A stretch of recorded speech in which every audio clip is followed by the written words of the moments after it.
হাসনাতের এই হুমকির কড়া প্রতিক্রিয়া জানিয়ে হুঁশিয়ারি দিয়েছেন আসামের মুখ্যমন্ত্রী হিমন্ত বিশ্ব শর্মা।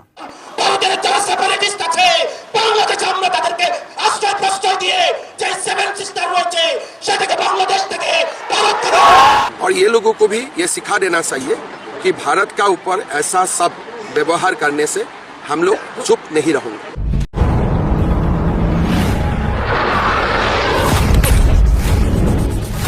এনসিপির নেতা হাসনাত আব্দুল্লাহ সেভেন সিস্টার্স বিচ্ছিন্ন করা বিষয়ক বক্তব্য দেন। তিনি বলেন, যারা বাংলাদেশের সার্বভৌমত্ব, ভোটাধিকার ও মানবাধিকারকে বিশ্বাস করে না, তাদেরকে আশ্রয় দিলে বাংলাদেশে ভারতের বিচ্ছিন্নতাবাদীদের আশ্রয় দিয়ে সেভেন সিস্টার্স আলাদা করে দেওয়া হবে। দর্শক, যথেষ্ট উদ্বেগ এবং উৎকণ্ঠার একটি খবর হচ্ছে, ভারতীয় ভিসা কেন্দ্র আজ বেলা 2টা থেকে অনির্দিষ্টকালের জন্য বন্ধ হয়ে যাচ্ছে। কেন এই পরিস্থিতি? কেন ভিসা কেন্দ্রটি বন্ধ হচ্ছে? ভারতের বিপক্ষে যে বক্তব্য দিয়েছে, প্রিয় দর্শক শ্রোতা মণ্ডলী, এই যে হাসনাত আব্দুল্লাহ, তিনি ভারতের বিপক্ষে যে বক্তব্য দিয়েছে, এইবার ভারত কিন্তু ক্ষেপে গিয়েছে।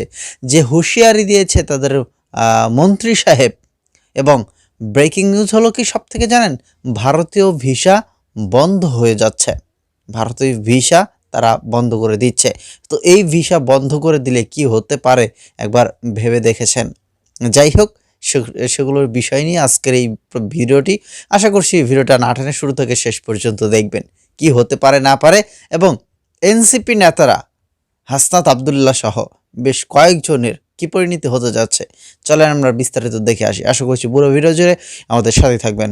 দর্শক, যথেষ্ট উদ্বেগ এবং উৎকণ্ঠার একটি খবর হচ্ছে, ভারতীয় ভিসা কেন্দ্র আজ বেলা 2টা থেকে অনির্দিষ্টকালের জন্য বন্ধ হয়ে যাচ্ছে। কেন এই পরিস্থিতি? কেন ভিসা কেন্দ্রটি বন্ধ হচ্ছে? দর্শক, দেখি একটা ছোট্ট বিশ্লেষণ। গত কয়েকদিন থেকে রাজনৈতিক অঙ্গনে যেই কর্মসূচিগুলি হচ্ছে, যেই বক্তব্য দেওয়া হচ্ছে, তাতে ভারত বিরোধী তীব্র বিরোধিতার কথা বলা হচ্ছে। ওসমান হাদিকে গুলিবিদ্ধ হওয়ার ঘটনায় ভারতের হাত আছে, এবং যারা হত্যার চেষ্টা করেছে তারা সীমান্ত দিয়ে ভারতে পালিয়ে গেছে, এমন একটা খবর বলা হচ্ছে। যদিও পুলিশের পক্ষ থেকে বলা হচ্ছে যে হত্যা প্রচেষ্টায় যুক্ত যারা, তারা সীমান্ত পার হয়ে ভারতে গেছে কিনা এমন কোনো তথ্য তাদের কাছে নেই। আবার কোনো কর্মকর্তা বলেছেন যে অভিযুক্ত ব্যক্তি তারা দেশের অভ্যন্তরে আছে। এইরকম তদন্ত পর্যায়ে যখন আছে বিষয়টি, তখন রাজনৈতিক সমাবেশ থেকে, বিশেষ করে শহীদ মিনার থেকে কয়েকটি কথা বলা হয়েছে ভারতকে উদ্দেশ্য করে। বলা হয়েছে যে লাশের বদলে লাশ পড়বে, বলা হয়েছে যে ভারতের সেভেন সিস্টার্স দখল করা হবে, কর্মসূচি দেওয়া হয়েছে, ভারতীয় হাই কমিশন ঘেরাও করা হবে। সব মিলিয়ে পরিস্থিতি যে পর্যায়ে উন্নীত হয়েছে, তার প্রেক্ষিতে হয়তো ভারতীয় ভিসা কেন্দ্র বন্ধ করা হয়েছে। তারা সুনির্দিষ্ট কারণ বলেনি, শুধু বলেছে যে নিরাপত্তার কারণে তারা আজ 2টা থেকে বন্ধ রাখবে। যে সমস্ত শিডিউল ছিল তারা পরবর্তীতে তারিখ দেবে। তার মানে দর্শক বুঝতেই পাচ্ছেন, এমনিতেই ভারতীয় ভিসা কেন্দ্র সাধারণভাবে পর্যটন ভিসা দিচ্ছিল না, ব্যবসায়ীদের ভিসা দিচ্ছিল না, শুধুমাত্র জরুরি অফিসিয়াল এবং মেডিকেল ভিসা তারা ইস্যু করছিল। এখন এই ঘোষণার পর আরো অবরুদ্ধ হয়ে গেল, আরো অনিশ্চিত হয়ে গেল। বলা যায় ভারতে প্রবেশটা একেবারে অফিসিয়ালি বন্ধ করা হলো এই ঘোষণার মধ্য দিয়ে। এবং পাশাপাশি আরেকটা ঘটনা নিশ্চয়ই দেখেছেন যে 2-3 দিন আগে হঠাৎ করে ভারতীয় হাই কমিশনার প্রণব বর্মাকে পররাষ্ট্র মন্ত্রণালয়ে তলব করা হলো। সেখানে 3টি বিষয় উপস্থাপন করা হলো। এক, বলা হলো যে ভারতে যদি পালিয়ে যায় হাদির হত্যাকারীরা, তাদেরকে যাতে গ্রেপ্তার করে বাংলাদেশের কাছে প্রত্যর্পণ করা হয়। 2 নম্বর হচ্ছে শেখ হাসিনার উস্কানিমূলক বক্তব্য, সেটি বন্ধ করার ব্যাপারে পদক্ষেপ নিতে হবে। 3 নম্বর ছিল যে আসাদুজ্জামান খান কামাল, তাকে বাংলাদেশের কাছে প্রত্যর্পণ করতে হবে। এই 3টি বিষয় নিয়ে যখন কি সকালবেলায় ভারতীয় হাই কমিশনার প্রণব বর্মাকে তলব করে বলা হলো, সাথে সাথেই দিল্লি থেকে বিকেলের মধ্যেই কঠিনভাবে তার প্রতিক্রিয়া জানানো হলো। বলা হলো যে বাংলাদেশে অস্থিতিশীলতার কোনো কার্যক্রম ভারত করছে না, বরং ভারত চায় বাংলাদেশে একটি অবাধ, নিরপেক্ষ, শান্তিপূর্ণ, অন্তর্ভুক্তিমূলক নির্বাচন হোক। তার মানে দিল্লি কিন্তু একদিন অপেক্ষা করেনি, সাথে সাথে প্রতিবাদ করেছে। এবং তারপর শহীদ মিনারে সর্বদলীয় প্রতিবাদ হলো। সেই প্রতিবাদে কোনো কোনো বক্তা ভারতকে উদ্দেশ্য করে খুবই বিরোধী বক্তব্য, ভারত বিরোধী বক্তব্য উপস্থাপন করা হলো। বলা হলো যে ভারতের আধিপত্যবাদী মানে অবস্থা বা তাদের যেই মনোভাব, সেই মনোভাবের পাল্টা জবাব দেওয়া হবে। একজন বললেন 7 সিস্টার্স দখলের কথা নাহিদ ইসলামের বক্তব্যে চলে আসলো। আরো নানা বক্তব্য ঘুরে ফিরে ভারত বিরোধী বক্তব্য এমন ভাবে উপস্থাপন করলো যে পুরো বিষয়টি মানে এক ধরনের উত্তেজনাকর পরিস্থিতির দিকে নিয়ে গেল। এবং তারপর পরই ভারতীয় হাইকমিশন ঘেরাও করা হবে বলে ঘোষণা করা হলো। সব মিলিয়ে পরিস্থিতি কিন্তু ভারত ভালোভাবে এটি গ্রহণ করছে না। এবং কিছুদিন এমনিতেই সম্পর্কের একটি তলানি অবস্থা, খুব বেশি এক্সচেঞ্জ হচ্ছিল না। তবে ভারত আশা করছিল যে রাজনৈতিক পট পরিবর্তন হলে, অর্থাৎ নির্বাচিত সরকার আসলে তখন হয়তো পরিস্থিতি স্বাভাবিক হবে, সেই প্রত্যাশাই ছিল। এই জন্য ভারতের পক্ষ থেকে নির্বাচনের উপর জোর দেওয়া হচ্ছিল। কিন্তু তার আগেই উসমান হাদির হত্যার চেষ্টাকে ঘিরে একটা অনাকাঙ্ক্ষিত পরিস্থিতি তৈরি হলো, অপ্রত্যাশিত একটি অবস্থা তৈরি হলো। সাম্প্রতিক মাসগুলোতে 7 সিস্টার্স খ্যাত ভারতের উত্তর পূর্বাঞ্চলীয় 7 প্রদেশ শিলিগুড়ির চিকেন স্নেক আঞ্চলিক করিডোর ইস্যুতে বাংলাদেশ ও ভারতের রাজনৈতিক মহলের মধ্যে কথার লড়াই বাড়ছে, যা দক্ষিণ এশিয়ার কূটনৈতিক ভারসাম্য ও আঞ্চলিক স্থিতিশীলতা নিয়ে নতুন করে উদ্বেগ তৈরি করছে।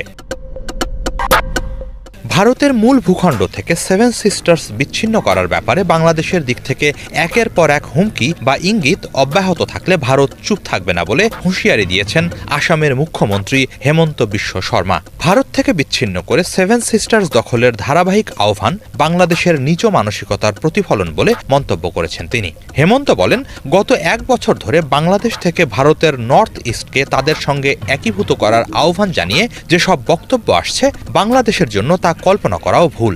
এগুলো দায়িত্বজ্ঞানহীন ও বাস্তবতা বর্জিত চিন্তা।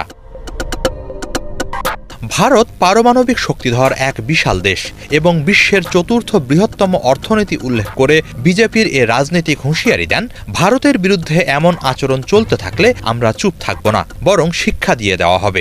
বাংলাদেশকে ভারতের কোনো প্রকার সাহায্য করা উচিত নয় বলেও ক্ষোভ জানান তিনি। বাংলাদেশে অভ্যন্তরীণ অস্থিতিশীলতা সৃষ্টি ও নির্বাচন বানচালের ষড়যন্ত্রকারীদের ভারত আশ্রয় দিচ্ছে। 15 ডিসেম্বর কেন্দ্রীয় শহীদ মিনারে এক সমাবেশে এমন অভিযোগ তুলে এনসিপির নেতা হাসনাত আব্দুল্লাহ 7 সিস্টার্স বিচ্ছিন্ন করা বিষয়ক বক্তব্য দেন। তিনি বলেন, যারা বাংলাদেশের সার্বভৌমত্ব, ভোটাধিকার ও মানবাধিকারকে বিশ্বাস করে না, তাদেরকে আশ্রয় দিলে বাংলাদেশে ভারতের বিচ্ছিন্নতাবাদীদের আশ্রয় দিয়ে 7 সিস্টার্স আলাদা করে দেয়া হবে। তার এই মন্তব্যের প্রেক্ষাপটেই আসামের মুখ্যমন্ত্রীর দিক থেকে কড়া এই বার্তা এলো। এর আগে চীন সফরে গিয়ে অন্তর্বর্তী সরকারের প্রধান উপদেষ্টা ডক্টর মোহাম্মদ ইউনুস ভারতের উত্তর পূর্বাঞ্চলীয় 7টি রাজ্যের জন্য বাংলাদেশের ভৌগোলিক গুরুত্বের কথা তুলে ধরে বলেছিলেন, এই অঞ্চলে বাংলাদেশই সাগরের একমাত্র অভিভাবক। তার ওই কথাতেও ক্ষুব্ধ প্রতিক্রিয়া জানিয়েছিল ভারত। তার জেরে রাজনৈতিক অঙ্গন সহ দুই দেশের বিভিন্ন মহলে নানা রকম আলোচনা সমালোচনা ও বাকবিতণ্ডা ছড়িয়ে পড়ে। পরবর্তী সময়ে ভারতের মূল ভূখণ্ডের সঙ্গে 7 সিস্টার্সকে যুক্ত রাখা শিলিগুড়ি করিডোর বা চিকেন স্নেক নিয়েও নানা ধরনের আলোচনার সূত্রপাত হয়। এসবের পাল্টা জবাবে হেমন্ত বিশ্ব শর্মা বলেছেন, যারা চিকেন স্নেক নিয়ে ভারতকে হুমকি দেয় তাদের মনে রাখা উচিত বাংলাদেশেরও ঝুঁকিপূর্ণ 2টি করিডোর আছে। তার মতে, পশ্চিমবঙ্গের দক্ষিণ দিনাজপুর থেকে মেঘালয়ের দক্ষিণ পশ্চিম গারো হিলস পর্যন্ত বাংলাদেশের ভেতরে থাকা 80 কিলোমিটার দীর্ঘ অঞ্চলটি বাংলাদেশের একটি ঝুঁকিপূর্ণ করিডোর। অপরটি হল দক্ষিণ ত্রিপুরা থেকে বঙ্গোপসাগর পর্যন্ত 28 কিলোমিটার দীর্ঘ চট্টগ্রাম করিডোর। এদিকে এরই মাঝে বাংলাদেশের রাজনৈতিক নেতারা উস্কানিমূলক বক্তব্য দিচ্ছেন, এমন অভিযোগ তুলে ভারতের দিল্লিতে নিযুক্ত বাংলাদেশি হাইকমিশনার রিয়াজ হামিদুল্লাহকে তলব করেছে দেশটির পররাষ্ট্র মন্ত্রণালয়। সব মিলিয়ে পরিস্থিতি ক্রমশ জটিল হচ্ছে। তবে শেষমেশ প্রতিবেশী এই দুই দেশের মধ্যে চলমান উত্তেজনা নিরসন হোক, এটাই সবার প্রত্যাশা।